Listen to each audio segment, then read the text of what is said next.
And I think there's a lot of RFK that makes a lot of sense. And there's a lot of things that don't make a ton of sense, right? Yeah. Like his crusade against poppers seems odd. Right. It seems odd. Like, I don't think that's why kids are fat, right? Or like touting that like beef tallow French fries at Steak and Shake are a great... Like, to me, it's like, no, it's shut down Steak and Shake. Use the military to close Steak and Shake. It's breaking bread. Hey, everybody. Great news. A good way to support this podcast and enjoy extra material is to join our Patreon. You can go to patreon.com, look up Breaking Bread with Tom Papa, and you get bonus stuff. You get extra episodes. You get bonus material. You get stuff we do here around the studio, some stuff shot from me on the road. It's just a great way to be a part of our community and support the podcast. I said support kind of weird there, but that's the kind of way that we roll. It doesn't have to be all edited and nice, but it is a Patreon. Oh my God, it's so clean over there. It's like watching an Oscar-worthy movie. But we really want you to be a part of it, and thank you for joining. Go over to patreon.com, look up Breaking Bread with Tom Papa, and join in all of the fun. You've created New York here. I know. You've created it here. Yeah. This is like the corner table at Rayo's or something. Yeah, that's the whole idea. Of course. I know. I love it so much. I think I want to go back. Are you from the East Coast? I am. I grew up in New Jersey. How do you function in this godless environment?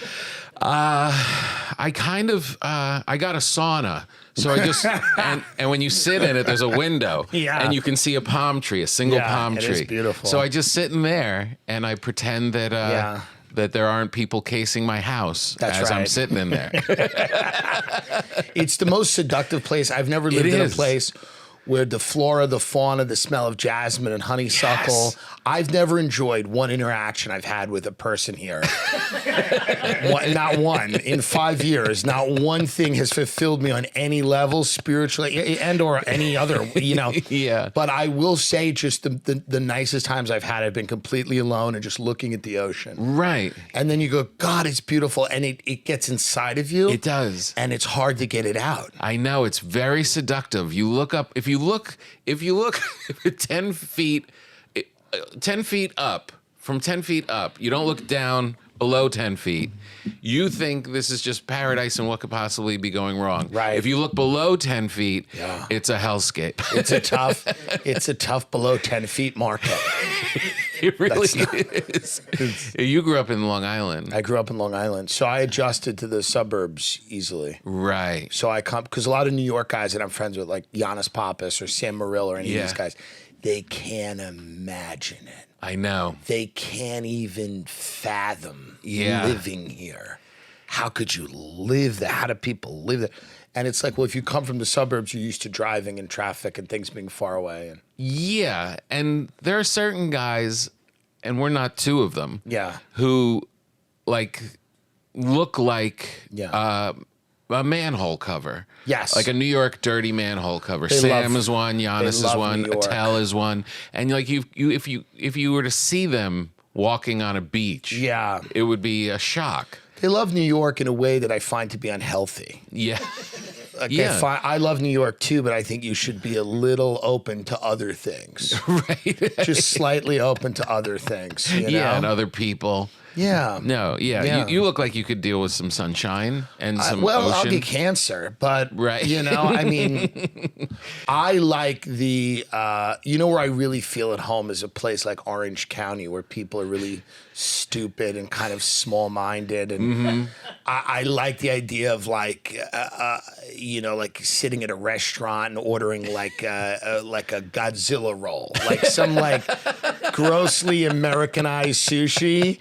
And just kind of sitting with a bunch of people who feel that they really deserve everything they're getting. And then at the slightest inconvenience are enraged. That reminds me of Long Island where I grew up. Like that's the type of people that I come from. Yeah. A woman yesterday at the Beverly Hills Hotel, we went to the pool. My godson's he's 4, so his father and me, we take him to the pool. And a woman walked into an umbrella and then immediately began to start complaining, called the manager over. I can't believe, why would it be here? I mean, it's a pool, right? Why would it be? This is dangerous. This is crazy. This has happened before. The manager goes, no, not really. and then literally the manager goes, we feel so sorry. Is there anything we can get you? And the woman had her order ready.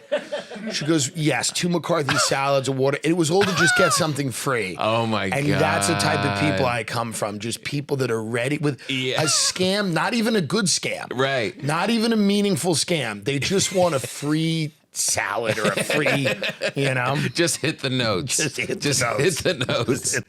Oh. How do you feel being poor now? Now that the stock market has crashed? Well, because you're a man of leisure yourself. I'm a man of leisure. What's good about my look is that I can get poor quick. Yeah, I mean, I can really. It's just a few shades of red in the skin. So if I got to go back to real processed food, the rosacea flares, and then that's just a poor version of me. That's the working class version of me. It's just broken capillaries in my face. So it's very easy to go there.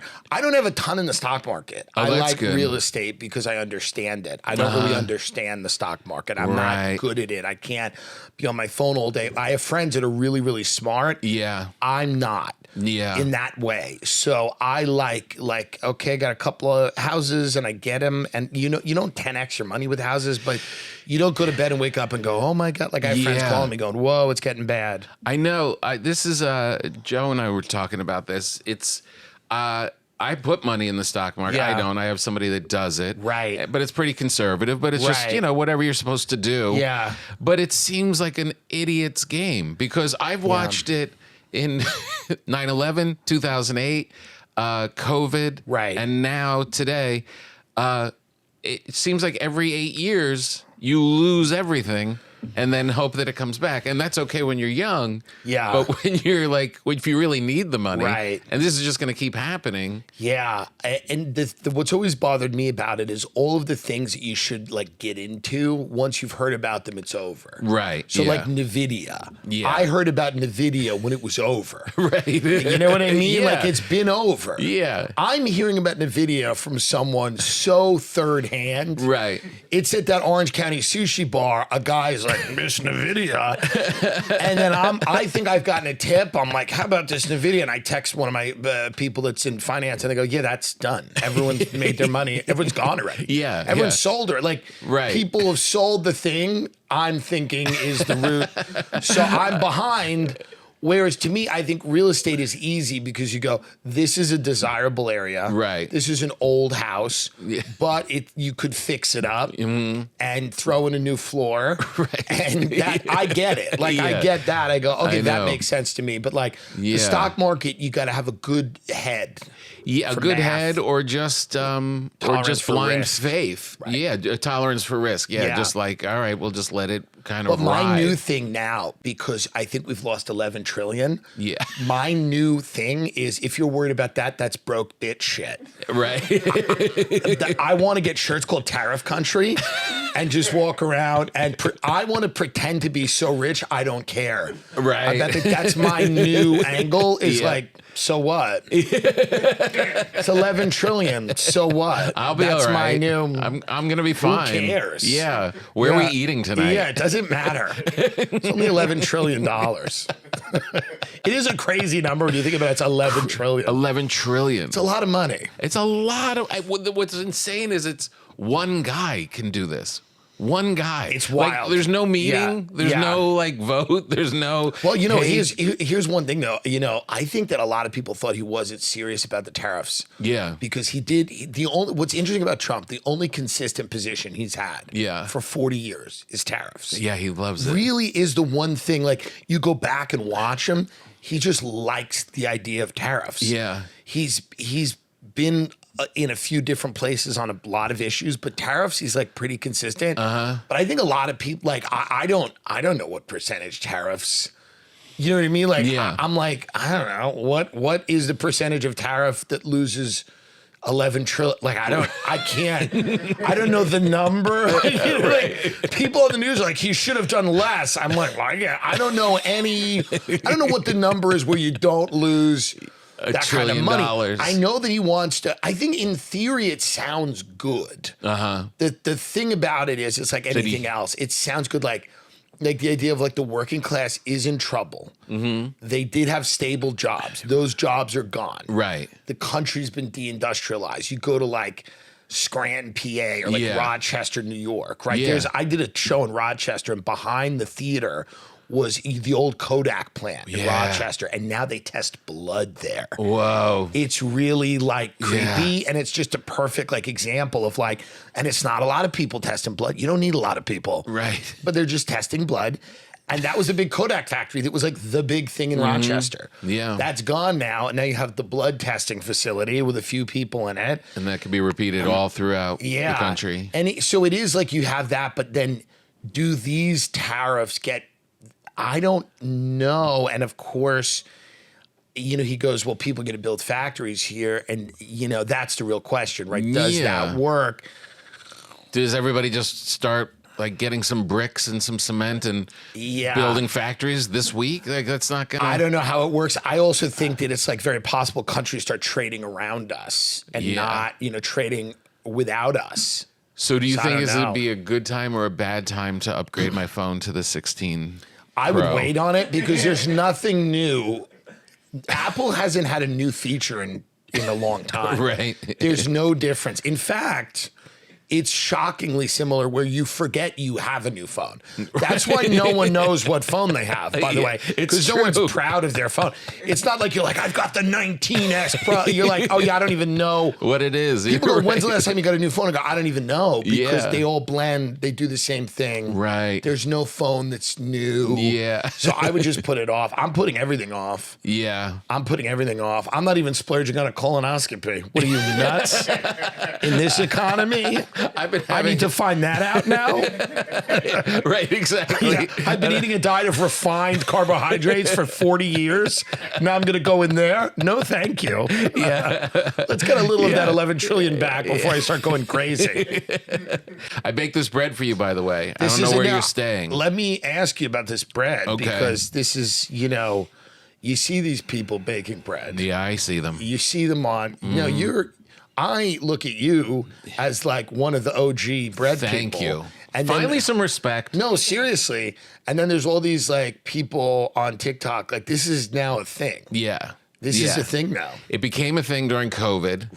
And I remember watching Jake Gyllenhaal on Colbert being like, I'm a bread baker. I was like, no, you're not. No, you're not. No, you're not. No, and you're as not. soon as you can go out of your house, Right. you're buying bread again. You eat food out of a syringe.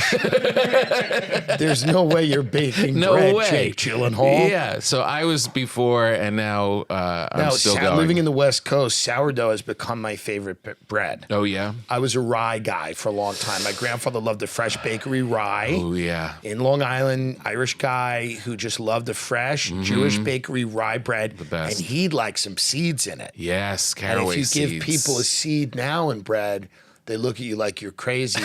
But a good rye, and he would say, you know, like when you're a kid, this is just the way the world was then. You would like cough. I go, I don't like this. You go, oh yeah, there's seeds. That's in the bread. You eat that. Yeah, eat it. Eat it. It's the what seeded bread. What would he put on that bread? Do you remember? I think butter. You know, this is a guy that would do it with a hot bakery rye. He would do butter. He would do a cup of coffee. That was breakfast. Yeah, that's great. So that was breakfast. And then on the weekends, he'd have a French cruller, like a cruller from the bakery. And that was, so these were his breakfast. And then on Saturday, my nanny, his wife, would make what they call a Bronx breakfast, which was scrambled egg. It was a variation of the English breakfast where she would do scrambled eggs, bacon, baked beans, and fried tomatoes. Oh. And that's what she would, you know, that was like a Bronx breakfast and rye bread. It was amazing. I love calling it the Bronx breakfast because that is an English breakfast. It's an English breakfast that they just made in the Bronx. She learned a lot of how to cook from Italian women in the Bronx. Oh, nice. So she grew up in the Bronx and learned how to make meatballs and sauce and all these things from Italian women. It was just Irish people learned that. Yeah. So we don't have a cuisine. Right. So we learned it. Yeah, nothing really. Right.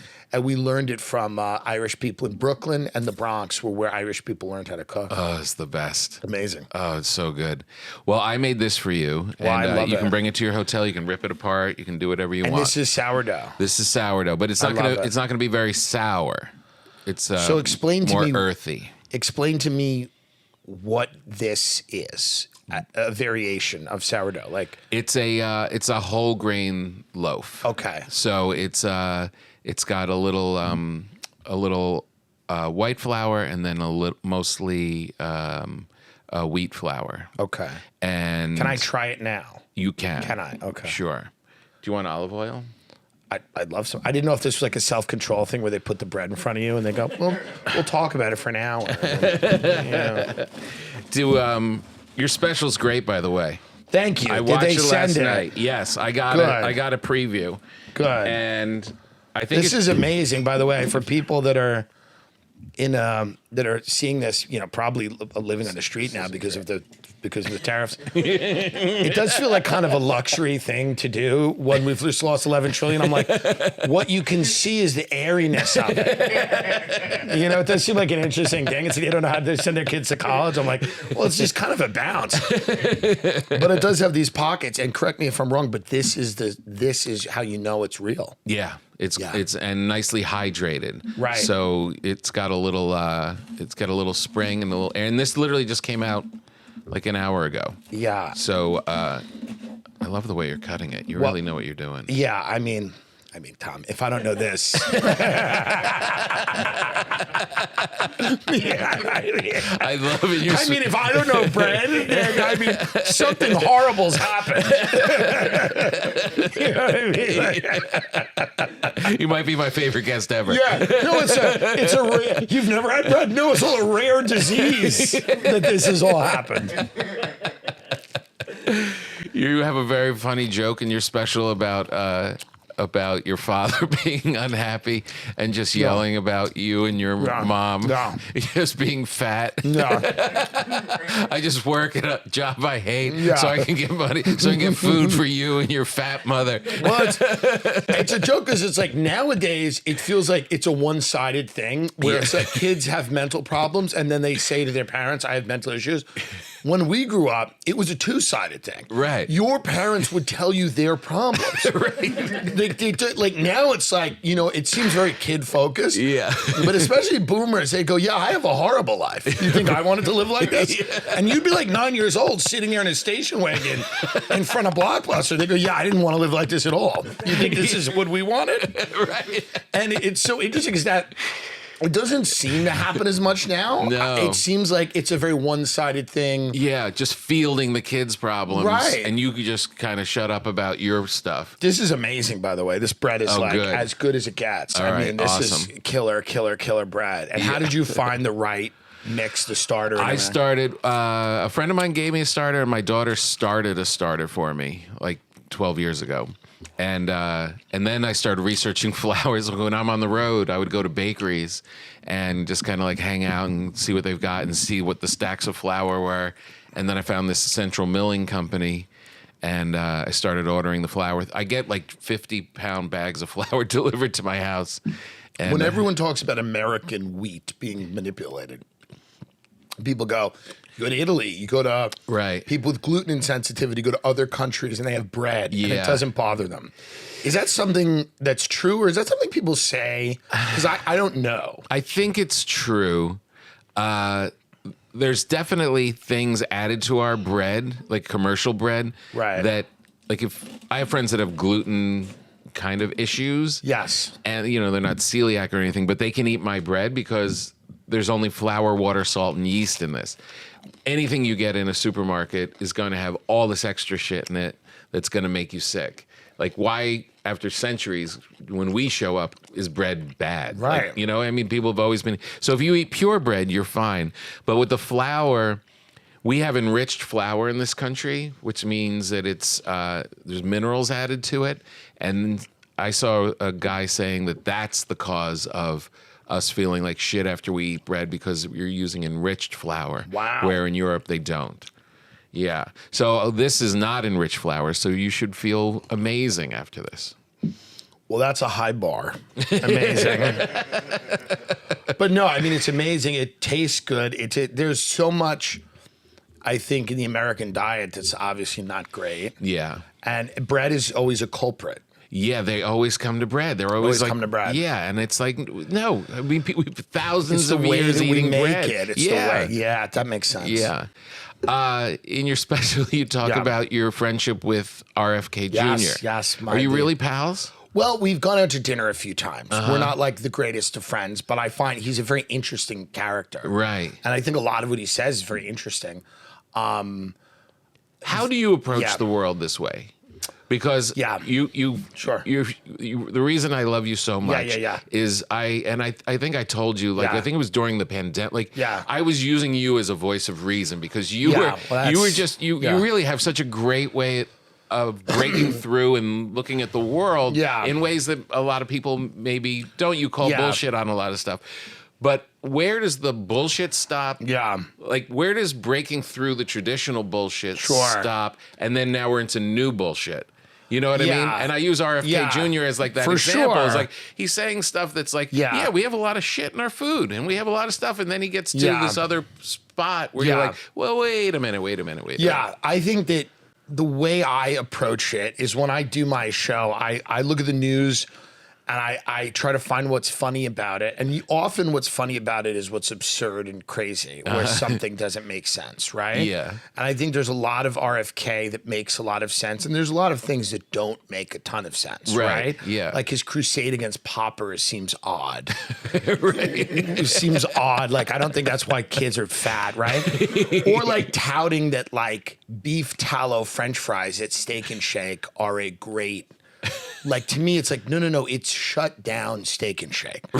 Use the military to close Steak and Shake. It's not like, hey, in one of the, it's just like American fast food using beef tallow in the fries as a, what interests me about him is that he has been saying a lot of the same things for a very long time. People that say the same things for a long time interest me because they're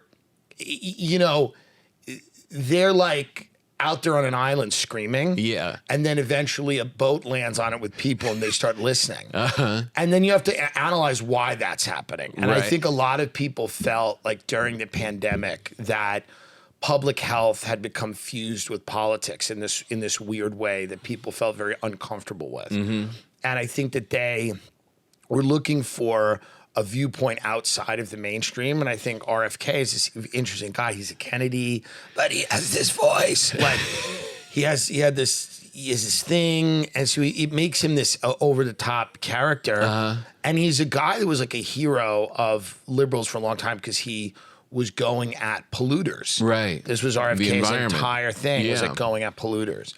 And then vaccines became his main thing. But as I understand it, like for the majority of his career, he did a lot of like environmental activism and stuff like that. Yeah. And then this thing about vaccines, whereas I'm no doctor, I'm not a biologist, and I don't really know how effective these things work.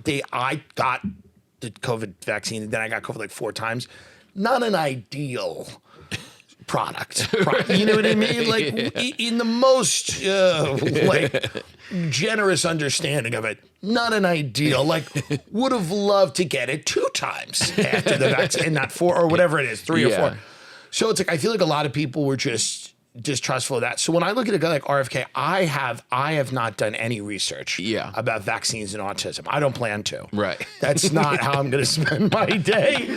So if you're listening to my podcast to get a real answer as to whether vaccines cause autism, you should not listen. Right. If you want to listen to that covered as a story by a comedian, then I'll do that. Right. But I'm not doing the research in the lab. And I'm also I don't have children. It's not an issue to me that is affecting me. Right. So I haven't even done like a ton of research into that issue. Yeah. Because that's the big issue that comes up when it comes to him. Yeah. And everybody goes, well, what about what he says about vaccines and autism? And I go, I cover what he says. He believes what he says. Right.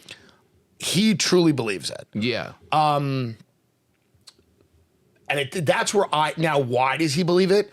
Is it cynical or is it a deeply held belief? Well, the reason I look at him as an interesting, he's been saying the same thing for a long time. Right.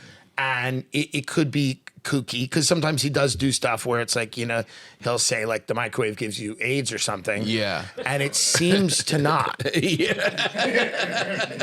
Right? Like it seems to not. Right.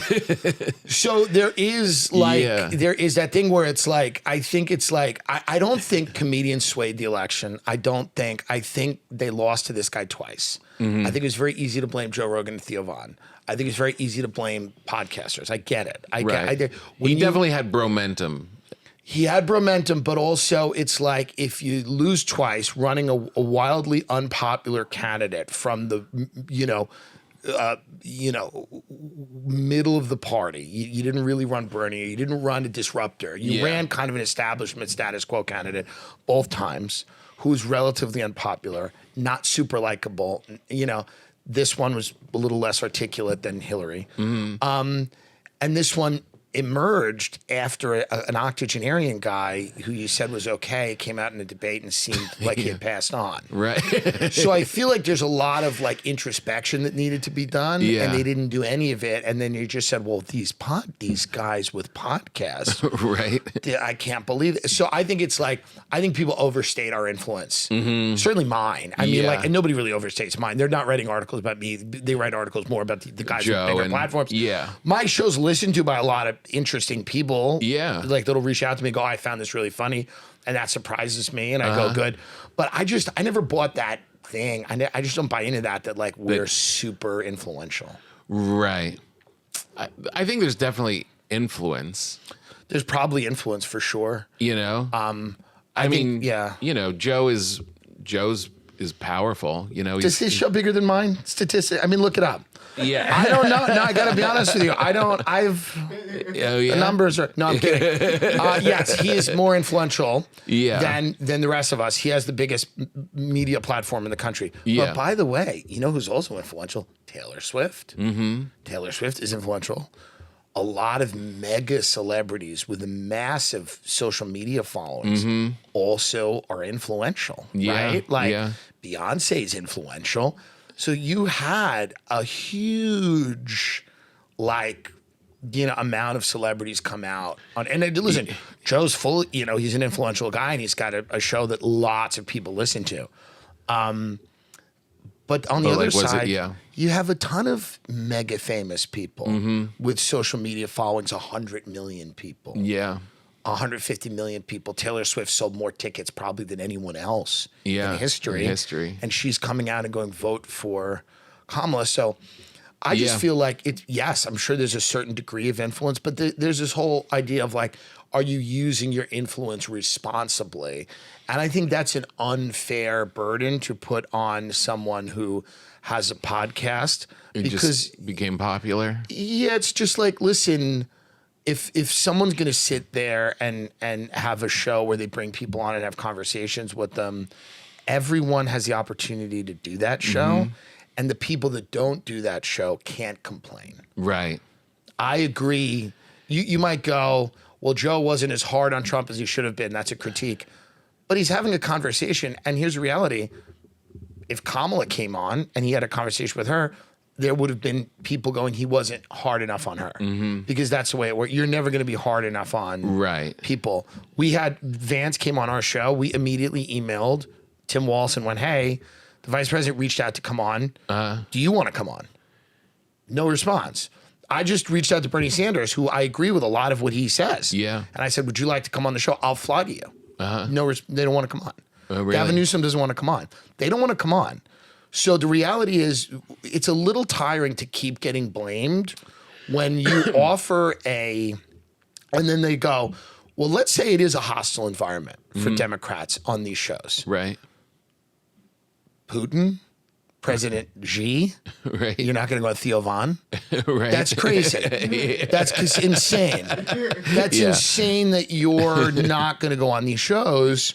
I would never yell at. I never yelled at anyone on my show. I've never yelled at any person. I don't get yelled at Bernie Sanders. I agree with a lot of what Bernie Sanders says. Right. I think he's full of integrity. He's probably a really good guy. Yeah, and the thing that's pretty obvious because it's all comedians. Yeah. And nobody really is an expert. Yeah. No. if you are someone that wants to get your message across, go to a comedian's podcast because they don't know a lot. And they're gonna kind of agree with you by the time you're going out the door because you're the last guy to give them information. I have no like agenda in terms of like when somebody comes on, I would ask questions and I go like, what do we think about this? What do you think about that? Yeah. And they would answer. And I think the reality is it's not the job of any of us to get these people elected. Right. It's not the job of like, right. You got to go to people and make your case, and you don't have to do any of these shows. We're fun. Yeah. And if you come on and you say something about tariffs, if you say, Tim, I'm going to explain what tariffs are, and they start doing it, a quarter of the way through, you're thinking about lunch. Right. And you're a quarter, and that's a generous amount of time. And you're nodding along, and at the end, you're like, I guess so. Yeah, right? At the end of the day, none of us know anything. Here's the real problem with life. Yeah. No one knows anything. Yeah. They don't really know that much either. Right. We're all just kind of saying, this could work. We're doing comedy. They're doing a version of it where you like throwing premises out. Yeah. They're just kind of going like, maybe you go to downtown LA and you go, this is tough. How do you fix this? Yeah. No one really knows. Yeah. There's ideas. Well, we'll build housing in the desert. All right. Well, we'll build skyscrapers, put them in there. Okay. Well, no one has a crystal ball and nobody knows. Yeah. So everybody's just kind of dancing around going, does that sound good? Yeah. It's just a game of does that sound good? Right. And as long as I've been alive, I've heard that politicians come out and they go, strong families. Yeah, I like that, Jobs, that's a good one. Schools, education. People nod in the crowd. People start nodding in the crowd like, oh, yes, education. We forgot about that. That's an important one, isn't it? So it's kind of just like, I don't know. I'm no expert in tariffs. I'm no expert in vaccines. Right. I just look at the world and I go, what to me is funny and crazy. Right. You know what I mean? And do you have a Carlin-esque view of, hey, I'm just going to watch this place go down, or are you remember like Carlin got to a point where he was like, yeah, I don't care anymore. Well, he was brilliant. He was a genius, so I wouldn't ever. I'm not saying. I mean that worldview of. I think to do my show, the way that I do it. Doug Stanhope had a great quote once. People go, "Why don't you care about politics anymore?" He goes, "Remember when I cared and how little it did." I love that quote because he's like, "Remember back when I cared and how little that mattered." I have to do my show. What I find the funniest, and I got to cover things the way that I find them to be interesting and funny. Yeah. What happens to America is going to be out of my control. It really is. It's actually going to be out of most of our control. I know that doesn't sound great because people want to believe that they're flying the plane. That they can, I think that you have a lot of tech, our phones have changed more of our lives than any president. Mm-hmm. So a lot of the things that are going to end up changing our life are not from the realm of politics. Politics dominates every conversation right now. Yeah. But what people pay far less attention to is tech, is the business world, climate, all these things, right? Yeah. That are changing the way that we live in ways culturally that I think are probably more dramatic than politics. Right. Obviously, I'm not a nihilist where I'm not going to, I'm not like, let's have a military junta take over and start killing people. Right. Unless they're the people I want killed. So, I mean, if we could square that before it happens. So there's a line and a limit to all of but I just don't think it's moralizing isn't funny and it's not interesting. Going on my show and going, like there's this guy who killed himself in the Hamptons. And when you looked at the thing, half of the comments were divided between people that were angry that there were rich people that existed. Yes. Okay. And then people that felt really bad for his wife and child. And then those people were fighting with each other. The I hate rich people were fighting with. And my take on it was I'm mad that he killed himself because the Hamptons, just like Aspen or Palm Beach or Greenwich, Connecticut, was not built by giving up on the scam. you go till the end. Right. If you're a scammer, you keep fighting. Right. Because that's what built this country. This country's not built by people who say, well, I'm out of here. Times are tough. You go further down. And that to me was the most interesting and funniest way to look at it. Yeah, yeah. But if I'd approach it from a moral position, number one, I don't know these people. Yeah. I don't know this guy. I don't know his wife. Right.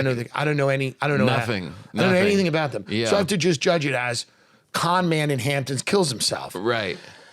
And the funniest angle for me, or the most interesting angle, is like, no, you don't give up. You keep going. There are people right now that were dancing on Jeffrey Epstein's yacht. They're fine. You know why? They don't stop lying. There's nothing less American to me than getting honest late in life.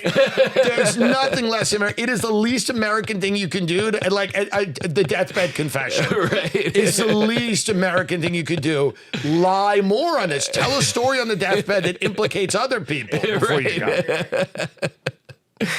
Yeah. I think you should run for president. It's coming. After this bread. I have other questions that have just been on my mind. Please. What dessert would you compare yourself to? What dessert? I'll tell you right now. A chocolate souffle, because you have to order it 20 minutes at the beginning. Yeah. And it may not come as you want. It's a real hazardous trip from the kitchen to the table with a chocolate souffle. Have you ever gotten so lost out in the world that you thought you might die? Interesting. I once was in Long Island, down the Jones Beach Causeway. I don't know if you're familiar with that area, but it's a very it was dark. It was late at night. And I kept going in a circle. I didn't realize that the exit was right there to get me home. And I just didn't know. My car was on E, and I was driving an Oldsmobile 88, like a real, it was not. And I thought to myself, it was a very cold winter night, and I was like, and the cell phone has no service and everything. And this was years ago. And I said, I'm going to have to walk. I wouldn't have died, maybe. Right. But I would have had to walk. Right. Which to me is death. Death. The idea of just walking. So, but there's been times, I went from during the fires, I drove from Palm Springs to Vegas. Oh, yeah. I drove through the Mojave. I didn't realize I was driving through it. They just take you on a road. Yeah. And then you lose all service. And you're in the middle of the desert, and it's just me in a car. Yeah. And I was like, if this, Yeah. And it was during the day, thank God. But when you get out to those areas, like Needles, these little towns, they're just, if you pop a tire or something, it could be fucked. Yeah. You and could what's be really fucked. creepy about it is when the sun goes down, desert people come out. Is that true? Yeah. Oh, interesting. They just kind of come from behind. Oh, guess what? They're my fans. Oh, I have no worry of them. My people. You just comforted me. Oh, they're absolutely my fans. I will be fine. If that's the case, I'll be fine. Are you ticklish? Yes. Where? I don't know. Upper thigh? Probably ribs? around here. Around here? Yeah. I think so. I'm going to find out. I don't tickle easily. Right. Yeah. I'm not one of these people Who's like, is yeah. No. Yeah, you got to really get in there. I'm going to run down the hall and go pee because I have to. I did it. Congratulations. Thank you. I have a thing now. I guess it's age. But if I have any alcohol the night before You have to use the bathroom. and then have coffee in the morning, It goes. I'm running. I just got a text. I think I'm the Secretary of the Treasury now because he resigned. I just got this text. He I'm doing a resigned? lot of different things, and that's what I want people to respect. No, I'm Yeah. kidding. Because it will. That is funny though. It would be good. It would be. I'm no longer in this to sell tickets. I'm in this for the Secretary of Defense to put my stepmother in jail. I'm not going to compete with Matt Rife with ticket sales. I just want the machinery of the government to be weaponized allies against my enemies. That's all I want here, Tom. I can't ask for it all. I can't ask for it all. I'm not going to be on a Netflix rom-com with my shirt off. I just want people I dislike in prison. I'm kidding, my stepmother.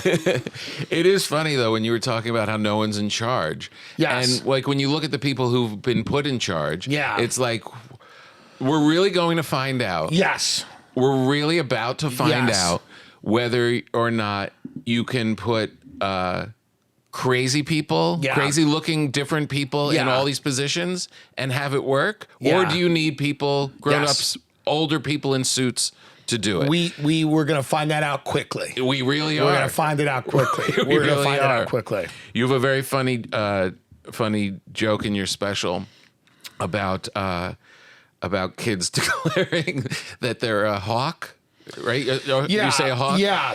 I'm sure. I don't want to give it away because I don't want to give it away, but it's about kids identifying. Yeah. Just saying whatever they want to say. Compared to when you grew up and your parents would be like, "Shut the fuck up! You're ruining my life." Yeah. I think that what I would like to see for younger people is that they really embrace their personality. And that, listen, anyone, you identify however you want. I don't really care as long as it's not too annoying. There's an annoying meter. Right. That everybody needs to understand. We've lost this concept of like, you can't just bother people all the time. There was an understanding at one point in life that, like, during the 90s was this very interesting decade where it's like individualism. If he jumped off a bridge, would you do it? That was like the thing that everyone said. Like, I was caught smoking cigarettes in the park, and my friend was doing it. Well, if he jumped off a bridge, would you? It was this individual culture. And it was just like, just do whatever you want. And just don't hurt people, don't harm people, and then don't ask people to constantly co-sign what you are doing.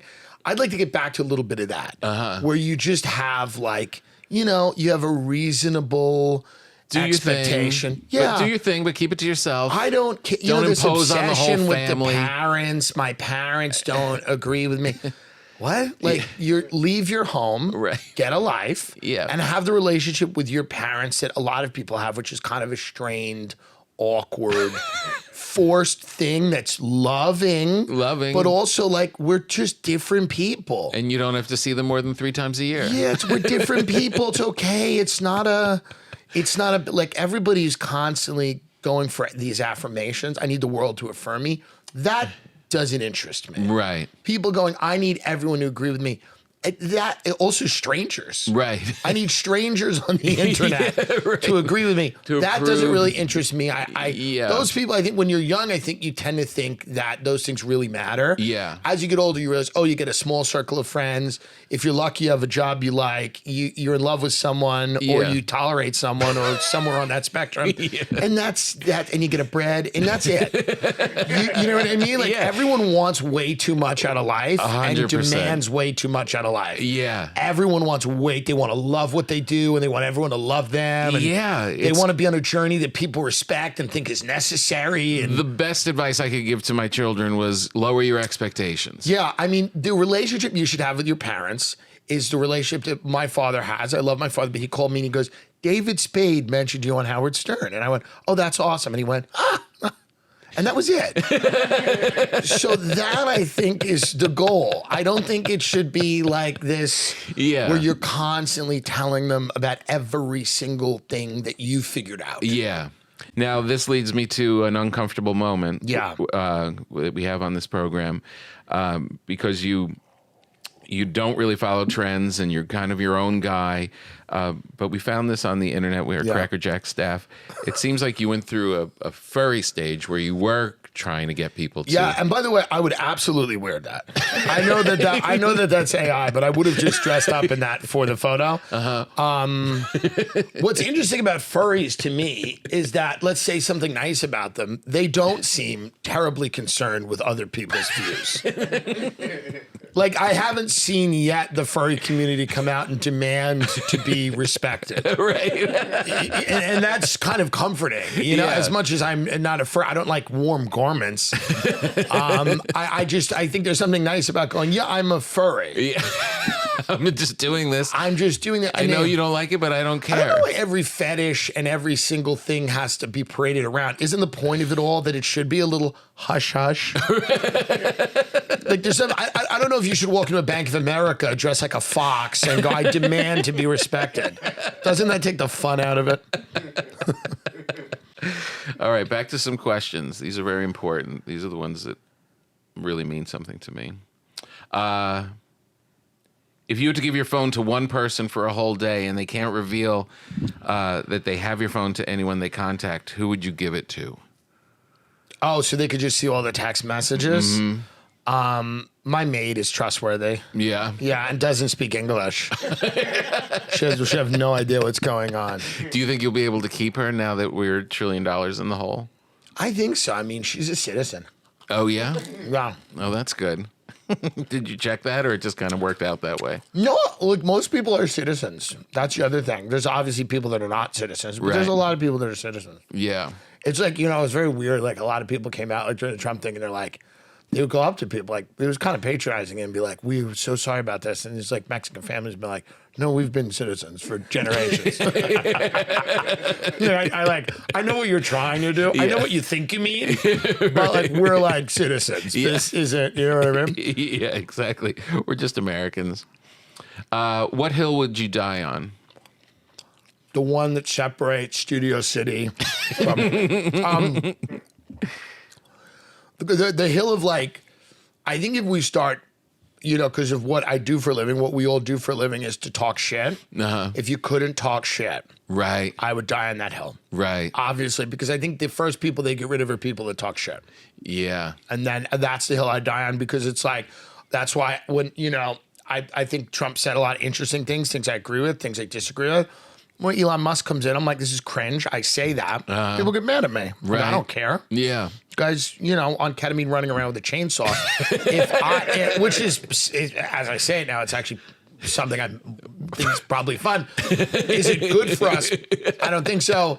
If I'm a comedian or if I'm a guy that talks shit and I can't talk shit about that, then that to me is a problem. Right. So I want to just talk shit about the things that I find funny and silly. And RFK has a sense of humor. A lot of these people have a sense of humor. Who is your audience?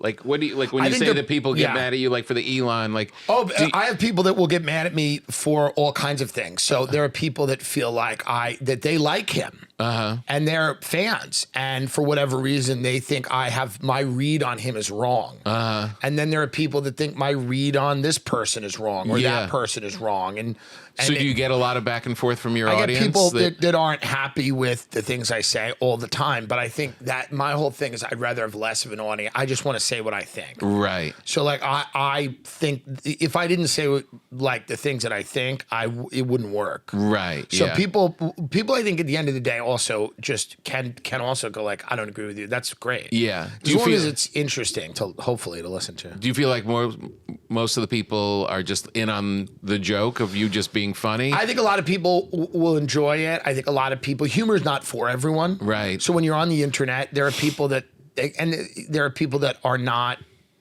acquainted with humor at all. Yeah. And there are also people that are just very sensitive, meaning like, let's say I've disagreed with people and found their read funny or interesting. Mm-hmm. And I think there's an inability with some people to do that. Right. Some people, like there's people that really agree with Elon and go, I think everything he's doing is great. But yeah, it is crazy to be out there with a chainsaw, seemingly in a ketamine rage, with like a medallion, dressed like Run DMC or whatever he's doing. Unelected. Yeah, I do. Right. And I do think that there's people that just will look at that and go, yeah, I don't love that. Right.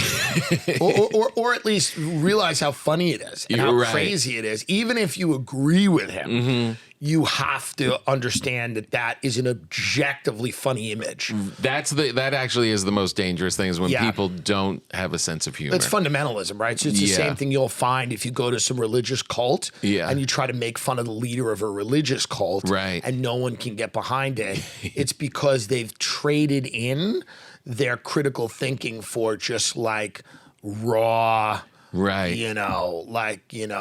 subservience and allegiance to a person. It seems like what's going on right now. Yeah, it's not good. A lot of that. It's not good. You should criticize people. You shouldn't be all in on one person. Shouldn't be ever. all in on anyone. Yeah. Never. Are you all in on me? Yes. You're the one person that I feel like you make bread. I mean, this is what is really that I would have an issue with. Right. Yeah, Exactly. That's my whole goal. Have you ever thought that you might die? Yeah, I was a drinker for a long time, and I was, did drugs, so that is not good. Mm-hmm. And I think we're all gonna die. I know. That's my hot take. Yeah. When's the most? What's the? We always think we're like, well, like I had acid reflux, and I was like, yeah, this might be when you said the colonoscopy. I'm like, right. Oh, this feels weird. Right. Maybe this is what's gonna kill me. What's the last one of those? The last one of those, I'm trying to think. I was just, I think it was on a plane, and I just had like an anxiety attack. Oh yeah, kind of on a plane. Mm-hmm. And I think are you claustrophobic?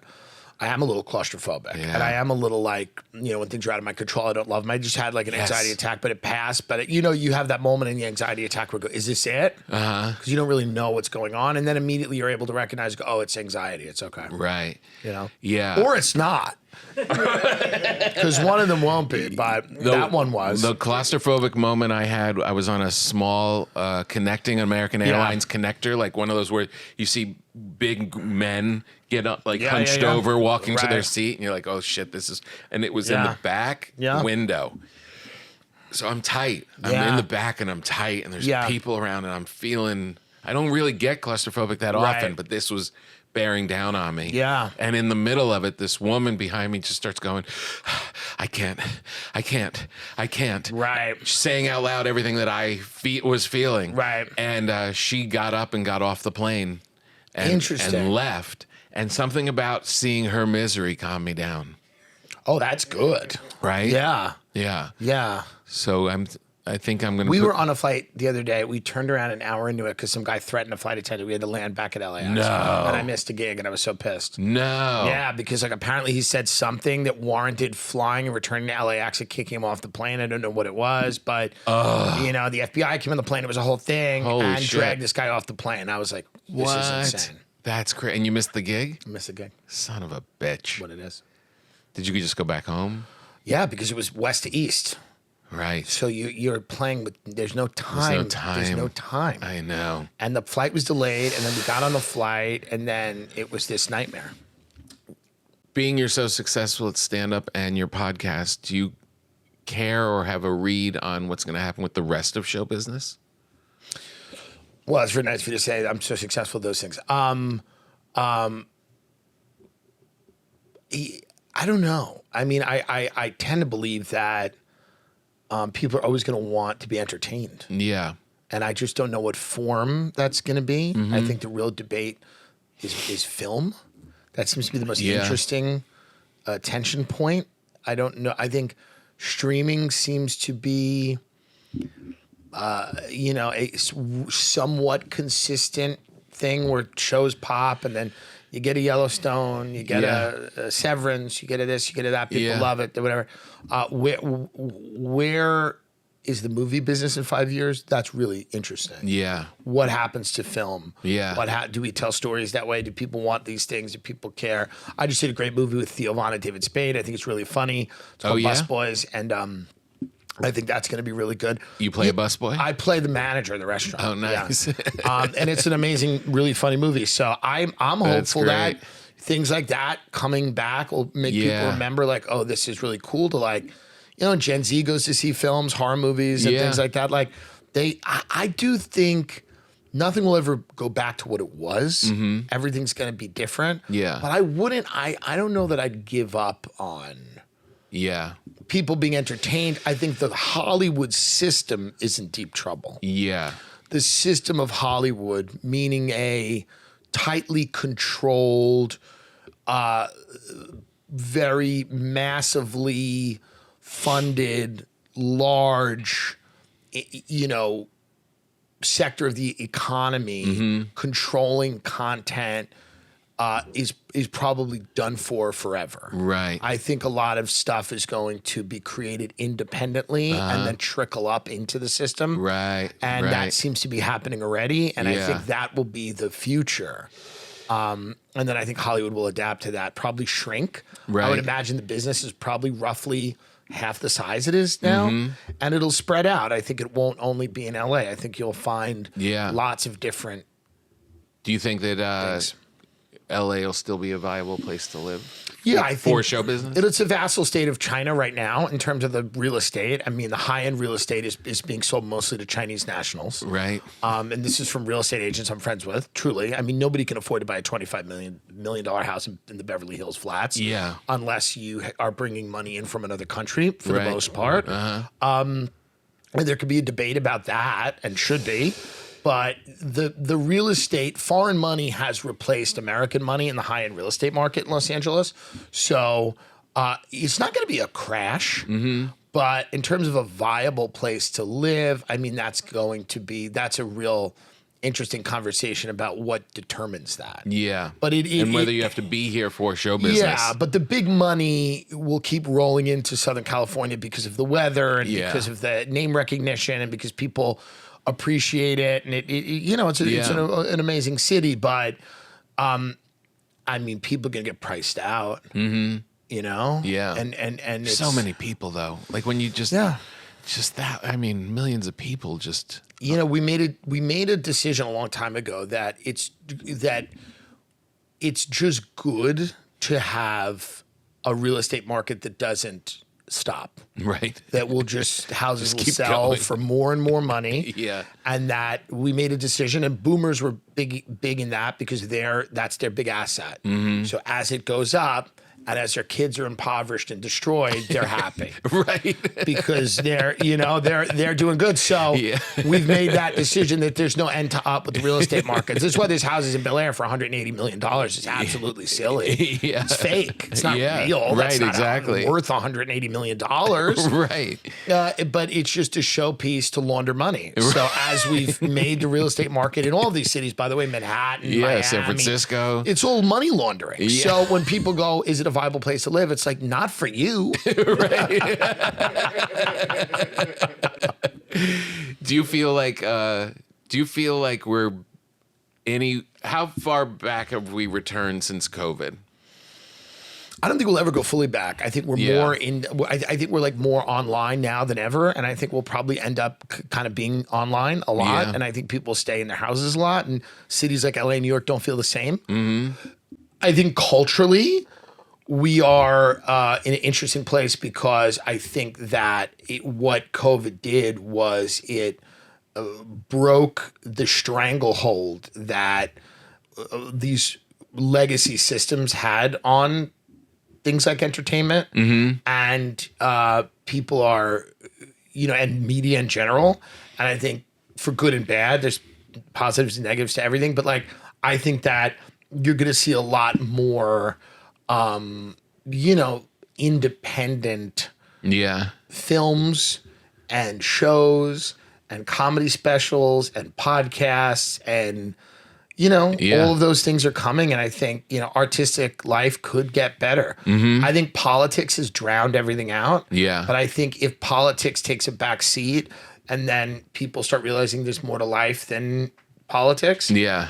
Now that you have all of this new distribution models, really interesting shit could get made. Amazing stuff could get made. That's what I keep hoping for and waiting for. I'm like, where's like the grunge movement? Where are the pissed off kids? Yeah. Where are, is the breakdown of all of it going to negate that? Or is it still possible for like a Kurt Cobain to like rise up? Yeah, I think it is. It's hard to know how, but I think it is. I think that people are going to be out there like, doing cool shit. Poor and pissed off. Yeah. Right? They're certainly going to be poor. Yeah. Absolutely going to be poor. And how do you plan on separating yourself from the poors? Well, I mean, I think I've done a good job with where my homes are. Right. And I just followed others. Right. I didn't invent these places. Right. These are just places where people have traditionally tried to stay away from the people they grew up with. I don't even mind the poor as much because there's always a barrier between the real poor and you. Right. It's the middle class I find the most grotesque because they're my friends and family. And I've only escaped it by pure accident of being this kind of like loudmouth, but like, I think it's all going to be okay. Yeah. You do? Yeah. In a bad way. Uh-huh. You know what I mean? Like there is a certain acceptance of the fact that like, this is a real weird world we're in, and it's going to get a lot weirder with technology and things. I think that the debates we're having now, we're not even. I think the debates soon are like, do we stay human? Yeah, I know. So I think that it's just going to it's going to be quaint. Tariffs are going to feel quaint in 10 years. Right. I think so. It's going to be like, what do you mean you haven't adapted? Right. You didn't put that thing in your brain that gives you all of this knowledge? I think we're going in that direction. I think so too. So that to me is like when you ask, like, do you get to that point where you don't care? It's like, not that I don't care, but I just see I don't see an escape from that. Right. Unfortunately, I don't see an escape from that. The way that we just acclimated to DoorDash, the way that it would be unthinkable when I was growing up that you'd eat sushi on your couch. You'd go to a sushi restaurant. Yeah. There's a guy that makes sushi in front of you. You sit there politely. It's a thing you do, and it's a cool thing you do. And now you just like eat it on your couch. The way we adapted to that, I think we're going to adapt to. Yeah. I just whatever they want us to adapt to. I can't see us fighting convenience. No. That doesn't seem to be in us. Yeah. That's the other thing Americans have to accept, our nature. Mm-hmm. Our nature is to just kind of not fight convenience, unfortunately. Yeah. Are you a ChatGPT user? No. No? No. I want to resist as long as I can. I started using it on my phone with the voice prompt where you can talk to it and it talks back to you. Yeah. And I think if I use it, 2 or 3 more times, my wife is going to move out. Right. Well, that is a consideration.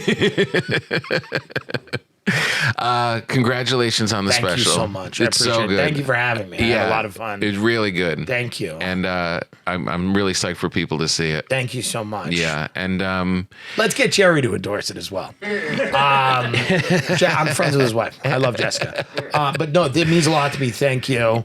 I really appreciate it. And thank you for having me in, and thank you for this baby. Yeah. I know you're in a hotel when you're out here, or do you have a spot out here? I sold my house, so I'm in a hotel right now, but Okay. this will go right with me. All right, good. Yeah. All right, Awesome. have fun with it. Thank you so much. You're the best, Tim. We got it, kids.